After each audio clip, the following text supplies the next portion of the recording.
Beyond managing specific situations, true mastery comes from cultivating inner peace amid external disapproval. This starts with focusing on your personal values. When you're clear about what you stand for, external opinions lose their grip on you. Your values become your internal compass. If honesty is a core value, criticism for speaking the truth won't shake you as deeply because you know you acted with integrity. Building a supportive network also strengthens inner peace. Surround yourself with people who uplift you and respect you for who you are. This doesn't mean creating an echo chamber, but rather cultivating relationships where disagreement can coexist with mutual respect. A well-known Zen story illustrates this concept beautifully. A warrior once tried to provoke a monk into a fight by hurling insults at him. The monk remained calm and asked, "If someone offers you a gift and you refuse to accept it, who does it belong to?" The warrior replied, "The giver." The monk smiled and said, "Exactly. It is the same with your insults. I choose not to accept them." This story reminds us that while we can't control others' opinions, we can control our reactions. Choosing not to internalize negativity is a powerful act of self-mastery. Embracing the possibility of being disliked has long-term benefits. It leads to greater authenticity and self-confidence. When you're no longer driven by the need for approval, you're free to be your true self. You can express your genuine thoughts, pursue your real passions, and live according to your own values. This authenticity naturally builds confidence because you're no longer second-guessing yourself or molding your actions to please others. Accepting that not everyone will like you also improves decision-making. When you're overly concerned with approval, you may avoid necessary but difficult choices. However, when you embrace the inevitability of occasional disapproval, you gain the freedom to make decisions based on what's truly best rather than what's most acceptable to others. Perhaps most importantly, embracing being disliked builds resilience. Every time you stand firm in your beliefs despite criticism, you reinforce your ability to handle adversity. You prove to yourself that discomfort and disapproval are not insurmountable obstacles, but challenges you can navigate. This emotional strength serves you in all areas of life, from personal relationships to professional ambitions. Ironically, when you stop seeking universal approval, you often gain genuine respect. People are drawn to authenticity and quiet confidence. By standing firm in your values, you become someone others admire, not for being universally liked, but for having the courage to be true to yourself. Imagine the person you could become if the fear of disapproval no longer held you back. The goals you could pursue, the stands you could take, the life you could lead. That's the power of embracing being disliked. That's the freedom of living authentically. As the Stoic philosopher Epictetus said, "It's not what happens to you, but how you react to it that matters." You can't control others' opinions, but you can master your response to them. Picture waking up tomorrow fully embracing this mindset, speaking your truth, pursuing your passions, and standing firm in your values, knowing that not everyone will approve, and being completely at peace with that. Theodore Roosevelt once said, "It is not the critic who counts. The credit belongs to the man who is actually in the arena." You are choosing to be in the arena. You are choosing to live fully, authentically, and purposefully. That is true freedom. This journey doesn't end here. It's a lifelong commitment to growth and self-mastery. There will be difficult moments, but as Marcus Aurelius reminds us, you have power over your mind, not outside events. Realize this, and you will find strength. Take one lesson from today and put it into practice. Set a boundary, reframe a criticism, or pause before reacting to disapproval. Then reflect on the experience. Each step you take builds resilience. And remember, you are not alone. This Stoic community is here to support and grow with you. Let go of the imagined weight of universal approval. Embrace the liberating power of acceptance. And in doing so, step into the fullest, most authentic version of yourself. True power lies here. Real life begins now. Stay strong, stay stoic, and continue the journey. Think. In the end, the most important opinion about you is your own. Closely connected to self-kindness is the practice of positive self-talk. Marcus Aurelius wrote, "Very little is needed to make a happy life. It is all within yourself, in your way of thinking." In ancient Egypt, a scribe named Amhat, tasked with recording the pharaoh's great deeds, would begin each day with a simple affirmation. "My hands are skilled, my mind is sharp, my work serves the ages." This wasn't vanity, it was mental programming. His work became so precise and beautiful that examples of it still exist over 3,000 years later. The mind is like a garden, and every thought is a seed. What are you planting? The samurai of feudal Japan practiced *kujikiri*, a ritual of positive affirmations combined with hand gestures to reinforce inner strength before facing challenges. Their confidence didn't come from their swords, but from their minds. A simple practice to try. Every time you see yourself in the mirror, pause for 3 seconds and give yourself one genuine compliment, not about your appearance, but about your character or growth. It may feel strange at first, but the most powerful medicines often do. Confidence also requires facing your fears. Seneca wrote, "We suffer more in imagination than in reality." There's an ancient Persian tale about a merchant in Baghdad who, terrified after seeing death in the marketplace, fled to Samarra, only to learn that death had an appointment with him there the next day. Often, running from our fears leads us straight to them. The Chinese diplomat Zhang Qian was sent on a mission to unknown lands, only to be captured and imprisoned. Yet after escaping, he voluntarily returned to those same dangerous territories, understanding that confidence isn't the absence of fear, but the triumph over it. The Stoics practiced premeditation of evils, deliberately visualizing their fears to build resilience. The goal isn't to eliminate fear, but to prove to yourself that you can handle it. Start small, voice your opinion in a group if you fear public speaking, or take on a project where failure won't devastate you. Courage isn't about being fearless. It's about being afraid and moving forward anyway. A lesser known but equally important habit is doing things you're naturally good at. Some believe this is just staying in a comfort zone, but Aristotle spoke of eudaimonia, human flourishing through the use of our natural strengths.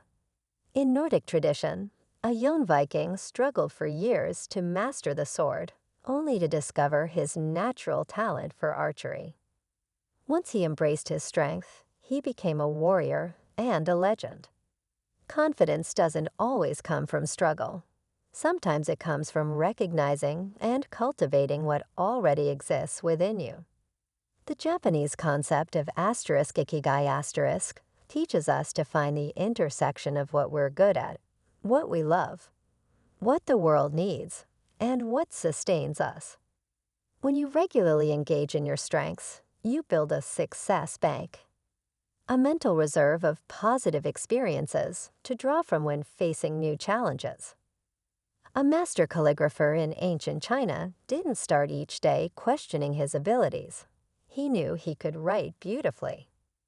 That confidence in his craft made him resilient in other areas of life. Think of confidence like an ancient temple, built stone by stone. Every time you nurture yourself, face a fear, or lean into your strengths, you add another foundation stone. Over time, this creates something unshakable, not because there are no weaknesses, but because the young artist in ancient Persia brought his work to a master calligrapher. The master looked at it and said, "This is poor work." Most would have been crushed, but this artist asked, Where can I improve? 20 years later, his name was Murray Mad, and his works now grace the world's finest museums.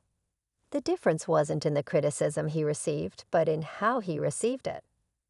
Epictetus taught us something profound about criticism. He said, "If someone tells you that you know nothing and you are not disturbed, then you have made the first step toward wisdom." The power isn't in the words thrown at you, but in your response to them. It's like the ancient Chinese martial art of Tai Chi. Instead of blocking force, you learn to redirect it. The Stoics understood something crucial about human psychology. We need progress to feel confident, but that progress must. There's a beautiful story from medieval Japan about a tea master named Seneca.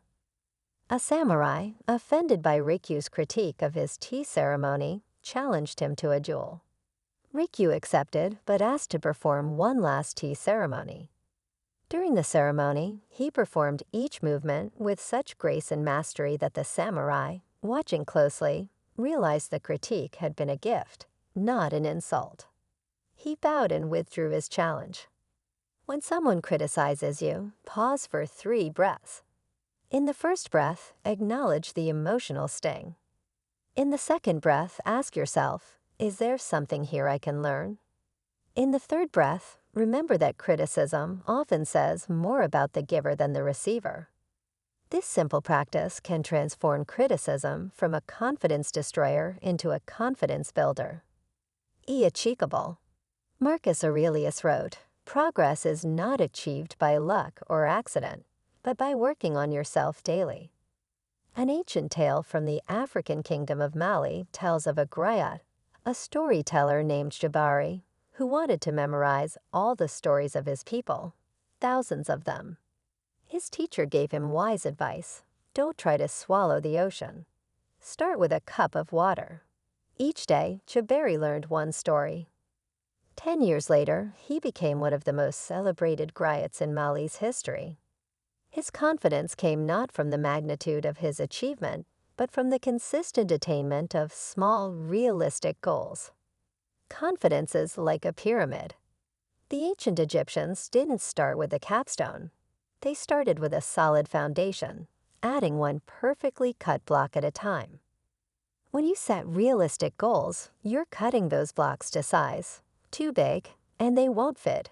Too small, and the structure won't rise.